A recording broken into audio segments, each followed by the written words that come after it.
10 তারিখে হযরতে আদম আলাইহিস সালাতু ওয়াস সালামের দোয়া কবুল হয়েছে।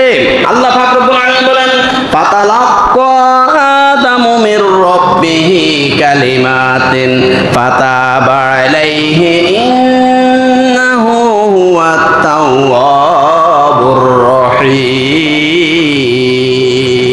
সূরা বাকারা আয়াত নম্বর 37।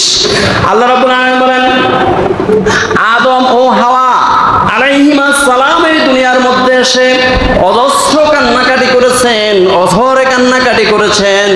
অবশেষে আল্লাহ রাব্বুল আলামিন কি করেছেন? ফাতালাক্কা আদামু মির রাব্বিহি কালিমাতিন। আল্লাহ রাব্বুল আলামিন একটা দোয়া শিখিয়ে দিয়েছেন। আল্লাহ রাব্বুল আলামিন আদম ও হাওয়া আলাইহিমাস সালামকে একটা দোয়া শিখিয়ে দিয়েছেন, কিছু কালিমা শিক্ষা দিয়ে দিয়েছেন। ফাতালাক্কা আদামু মির রাব্বিহি কালিমাতিন ফাতাবা আলাইহি।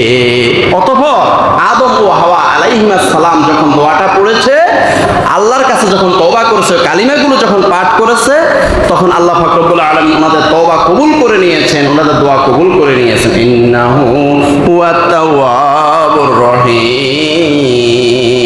নিশ্চয় আল্লাহ রাব্বুল আলামিন তওবা কবুলকারী, তিনি অত্যন্ত দয়ালু। এখন দোয়াটা কোথায় আছে?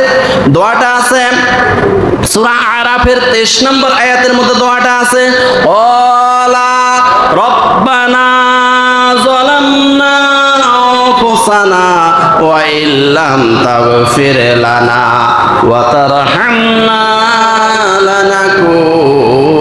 লানাকুনান্না মিনাল খাসিরিন।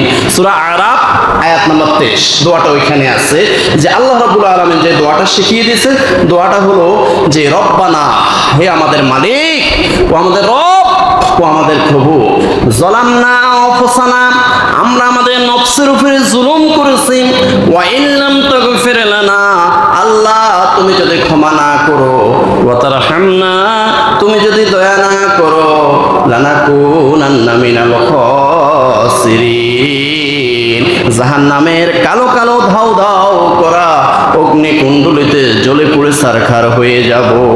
এই দোয়াটা করার সাথে সাথে আল্লাহ রাব্বুল আলামিন এই মুহররমের 10 তারিখে ওনাদের দোয়া কবুল করে নিয়েছেন। সুবহানাল্লাহ।